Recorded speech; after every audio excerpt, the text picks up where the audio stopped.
இன்னைக்கு இந்த வீடியோவில் மிக அதிரடியான ஒரு ஜோதிட தாள்களை தான் இப்போ இந்த வீடியோவில் சிம்ம ராசிக்கு பார்க்க போகிறோம். ஸோ சிம்ம ராசியில் பிறந்த நேயர்கள் வீடியோ பார்த்தீங்கன்னா இந்த ஒரு வீடியோவை ஸ்கிப் பண்ணாமல் பாருங்கள். இது ரொம்பவே இம்பார்ட்டண்டான ஜோதிட தாள்கள், கண்டிப்பாக தெரிஞ்சுக்க வேண்டிய ஜோதிட தாள்கள். ஆக்சுவலி தற்போது 2025 ஆண்டில் தமிழ் மாதத்தில் 6வது மாதமான புரட்டாசி மாதமானது நடந்துட்டுருக்கு. இந்த புரட்டாசி மாதத்தில் கடைசி வீக்கில் இப்போ நாம் வந்திருக்கோம். ஸோ புரட்டாசி பிறந்ததே தெரியல, டக்குன்னு கடைசி வாரம் வந்துருச்சு. இந்த கடைசி வாரம் தான் ரொம்ப முக்கியமான வாரம். ஏன்னா இந்த கடைசி வாரத்தில் கிரகங்கள் வக்ரமாகவும் மாறவும் போகுது.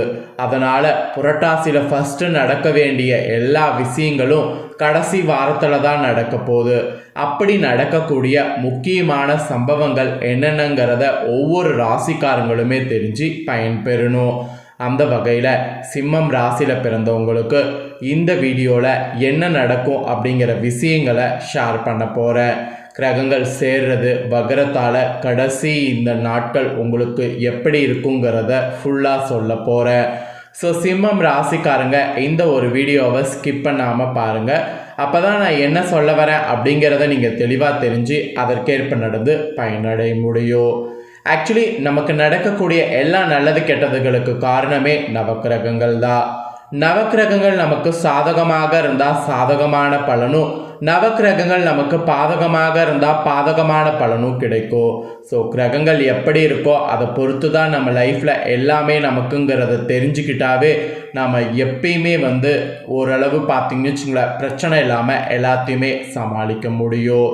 ஸோ சிம்ம ராசிக்கு இந்த புரட்டாசியுடைய கடைசி எப்படி இருக்க போகுதுங்கிறத ஷேர் பண்ண போகிறேன். அதுக்கு முன்னாடி புரட்டாசியில் நிறைய பேருக்கு இருக்கக்கூடிய டவுட், ஏன் சுபகாரியம் செய்யக்கூடாதுன்னு. ஸோ இந்த வீடியோவில் புரட்டாசியில் ஏன் சுபகாரியம் செய்யக்கூடாது அப்படிங்கிற டவுட்டை கிளியர் பண்ண போகிறேன். இது ஜோதிட ரீதியாக சொல்லப்படக்கூடிய முக்கியமான காரணம். ஸோ ஜோதிட ரீதியாக இந்த மாதம் ஏன் சுபகாரியங்கள் செய்யப்படாது அப்படிங்கிற காரணங்களை ஃபஸ்ட்டு தெரிஞ்சுக்குங்க. அதுக்கப்புறம் உங்களுக்கான பலனை அதிரடியாக இந்த வீடியோவில் பார்க்கலாம். ஸோ புரட்டாசி மாதத்தில் சுபகாரியங்கள் தவிர்ப்பது இப்போ இல்லைங்க, ஆதி காலத்திலருந்தே இருக்குது. ஸோ எப்பயுமே புரட்டாசியில் பார்த்தீங்கன்னு வச்சுக்கோங்களேன், சுபகாரியங்கள் தவிர்ப்பது நல்லது என்பது ஜோதிடத்தில் சொல்லப்பட்டிருக்கு.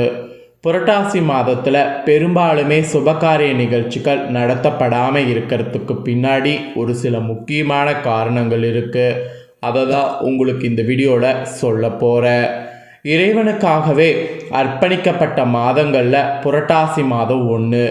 இந்த மாதத்தில் திருமணம் செய்யலாமா, வீடு கட்ட ஆரம்பிக்கலாமா, கிரகப்பிரவேசம் செய்யலாமா, வளைகாப்பு நடத்தலாமா, நடத்தக்கூடாதா, இந்த மாதிரி பல கேள்விகள் நம்ம மனதில் பார்த்திங்கன்னு வச்சுக்கோங்களேன் ஏற்படும். அதற்கான விடையை தான் இந்த வீடியோவில் சொல்ல போகிறேன். புரட்டாசியில் முக்கிய சுபகாரியங்கள் செய்யக்கூடாது. அதற்கு பல காரணங்கள் சொல்லப்படுகிறது.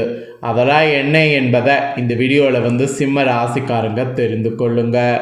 ஜோதிடத்தின்படி சூரியன் கன்னி ராசியில் சஞ்சரிக்க செய்யக்கூடிய மாதம் தமிழில் 6வதாக வரக்கூடிய இந்த புரட்டாசி மாதம் பெருமாளுக்கே உரிய மிக அற்புதமான மாதமாக பார்க்கப்படுது.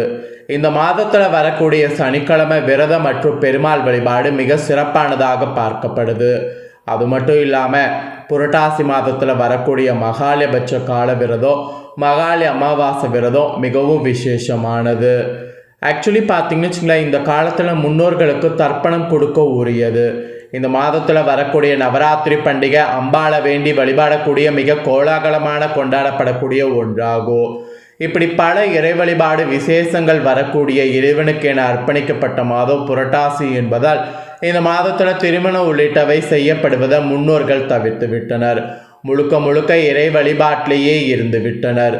பொதுவாக திருமணம் செய்ய சித்திரை, வைகாசி, ஆவணி, தை, பங்குனி ஆகிய மாதங்கள் மிகவும் உகந்தது என ஜோதிட சாஸ்திரங்களில் குறிப்பிடப்படுது. இந்த மாதங்களில் திருமணம் போன்ற சுபகாரியங்கள் செய்தால் மணமக்கள் மகிழ்ச்சியாகவும் புத்திர பாக்கியத்தோடு வாழ்வார்கள் என்ற நம்பிக்கை இருக்குது. அதே போல் ஆடி, புரட்டாசி, மார்கழி ஆகிய மாதங்களில் திருமணம் போன்ற சுபகாரியங்கள் செய்யக்கூடாது. வைகாசி, கார்த்திகை ஆகிய மாதங்களில் எந்த சுபகாரியங்களும் செய்யலாம். மெயினாக கர்ப்பிணி பெண்களுக்கு இந்த மாதம் பார்த்திங்கன்னு வச்சுக்கல ஒற்றைப்படை மாதமாக அமைஞ்சதுன்னா வளைகாப்பு நடத்த எந்த ஒரு பிரச்சனையும் இல்லை. ஆனால் மற்ற சுப காரியங்கள் செய்யக்கூடாது. பொதுவாக நமக்கு நாட்காட்டியில் வாஸ்து நாள் என்று பார்த்துருப்போம். ஆனால் ஆனி, புரட்டாசி, மார்கழி, பங்குனி ஆகிய 4 மாதங்களில் மட்டும் வாஸ்து நாள் என்று குறிப்பிடப்பட்டிருக்காது. அதனால் இந்த 4 மாதங்களில் பொதுவாக வீடு கிரகப்பிரவேசம், வாஸ்து பூஜை செய்யப்படக்கூடாது. வாடகை வீடாக இருந்தாலும் வீடு குடி போகக்கூடாது. வீடு கட்ட தொடங்கி பணி நடந்து கொண்டிருந்தால் அந்த பணிகளை இந்த மாதத்தில் செய்யலாம். புதுசாக எதையும் செய்யக்கூடாது. செய்தால் தடைகள் ஏற்படும். ஸோ புரட்டாசி மாதம் இறை வழிபாடுக்கு மட்டும் இல்லாமல் முன்னோர்கள் வழிபாடு செய்வதற்கு மிகவும் உகந்தது. தை அமாவாசை, ஆடி அமாவாசை, புரட்டாசி மாதத்தில் வரக்கூடிய மகாலி அமாவாசை, இதெல்லாம் முன்னோர்களை வழிபட மிக முக்கியமான நாள். அது மட்டும் இல்லாமல் புரட்டாசி மாதத்தில் வரக்கூடிய மகாலயபட்ச காலம் இந்த 15 நாட்களுமே விரதம், மகாலி அமாவாசை விரதம் மிகவும் விசேஷமானது. இந்த காலத்தில் முன்னோர்களுக்கு தர்ப்பணம் கொடுக்க உரியது. அதனால தான் புரட்டாசி மாதத்தில் மகாலயபட்சமே முன்னோர்களுக்காக அனுஷ்டிக்கப்படுகிறதுனால வேறு எதுவும் செய்யாமல் இருக்கப்படுது. அதே போல் பெருமாளுக்கு விரதம் இருக்கக்கூடிய மாதம், நவராத்திரி பண்டிகைகளை கொண்டாடக்கூடிய மாதம் என்பதால் இந்த மாதத்தில் திருமணம் உள்ளிட்ட சுபகாரியங்கள் நடத்துவதை முன்னோர்கள் தவிர்த்து விட்டனர். ஆனால் புரட்டாசியில் வளகாப்பு நடத்தலாம், அதில் ஒன்றும் பிரச்சனை கிடையாது. ஸோ புரட்டாசியில் சுபகாரியங்கள் செய்யாமல் இருக்கிறதுக்கான காரணங்கள் இதுதான். ஸோ இப்போ காரணங்களை தெரிஞ்சுக்கிட்டீங்க. இப்போ தான் மெயின் விஷயத்துக்கு வரப்போகிறோம். அதாவது பலன்கள் உங்கள் ராசிக்கு பார்க்க போகிறோம். சிம்மம் ராசிக்கு என்ன பலன் கிடைக்குங்கிறத தெளிவாக இந்த வீடியோவில் தெரிஞ்சுக்குங்க. சிம்ம ராசினியர்களுக்கு புரட்டாசியுடைய கடைசியில் கிரகநிலைகளை ஆராய்ந்து பார்க்கும் பொழுது உங்கள் ராசியிலே சுக்கிரனும் கேதுவும் சஞ்சரிக்கிறார். சப்தம ஸ்தானத்தில் பார்த்தீங்கன்னு வச்சுக்கோங்களேன், சனி வக்ர இயக்கத்தில் இருக்கிறார். எனவே ஆரோக்கிய தொல்லைகள் அதிகரிக்கும். உணவில் கட்டுப்பாடு செலுத்துவது நல்லது. கும்பத்தில் ராகு இருப்பதால் பொருளாதார நிலை திருப்தி தரும். கொடுக்கல் வாங்கல பிரச்சனைகள் ஏற்படும். மனதில் கூட இனம் புரியாத கவலை மேலோங்கும். வீண் விரயங்களில் இருந்து விடுபட சுப செலவுகள் செய்வது நல்லது. சுப செலவுகள் எந்த அளவுக்கு செய்கிறீங்களோ அந்த அளவுக்கு வீண் விரயங்கள்ல இருந்து தப்பிக்கலாம். அதனால் சுப செலவுகள் செய்ய பாருங்க. அப்புறம் இந்த கடைசி டைமில் புதன் துலாம் ராசிக்கு செல்கிறாரு. இதனால் உங்கள் ராசிக்கு என்ன தலையெழுத்து மாறுங்கிறத தெரிஞ்சுக்குங்க. துலாம் ராசிக்கு புதன் வராரு. உங்கள் ராசிக்கு 2, 11 ஆகிய இடங்களுக்கு அதிபதியானவர் புதன். அவர் இப்போ சகாயஸ்தானத்திற்கு வரக்கூடிய இந்த நேரம் நல்ல நேரம்தான். வெற்றி செய்திகள் வீடு தேடி உங்களுக்கு வரும். உடன்பிறப்புகள் உங்கள் குணமறிந்து நடந்து கொள்வாங்க. அவர்களோடு ஏற்பட்ட பனிப்போர் உங்களுக்கு அகலும். சொத்து பிரச்சனையெல்லாம் சுமூகமாக உங்களுக்கு முடியும். தொழில் நடத்துபவர்கள் புதிய பங்குதாரர்களை சேர்த்து கொள்ளலாமா என்பது பற்றி சிந்திப்பீங்க. அதிக மூலதான போடுவதற்காக கேட்ட இடத்துல உதவிகள் கிடைக்கும். விலகி சென்ற உறவினர்கள் மீண்டும் இணைவாங்க. வீடு வாங்கக்கூடிய யோகம் அல்லது இடம் வாங்கக்கூடிய யோகம் உங்களுக்கு உண்டு. உடல்நலம் சீராக, மாற்று மருத்துவம் கை கொடுக்கும். ஸோ புதன் துலாம் ராசியில் வர்றதுனால உங்கள் ராசிக்கு இந்த மாதிரியான பலன் கிடைக்கும் என்பது குறிப்பிடப்பட்டிருக்கு. ஸோ இதற்கேற்ப நடந்து பயன் பெறுங்க. நெக்ஸ்ட்டு வக்ரமாக சனி இருக்க போகிறாரு. இவருடைய வக்ரத்தால் உங்கள் ராசிக்கு என்ன பலன் கிடைக்குங்கிறத தெரிஞ்சுக்குங்க. கும்ப ராசியில் சஞ்சரிக்கக்கூடிய சனி இந்த மாதம் முழுவதும் வக்ர இயக்கத்தில் கரெக்டாக கடைசியாக இருக்கிறாரு. உங்கள் ராசிக்கு 6, 7 ஆகிய இடங்களுக்கு அதிபதியானவர் சனி. கண்டக சனி வக்ரம் பெறுவது நன்மைதான்.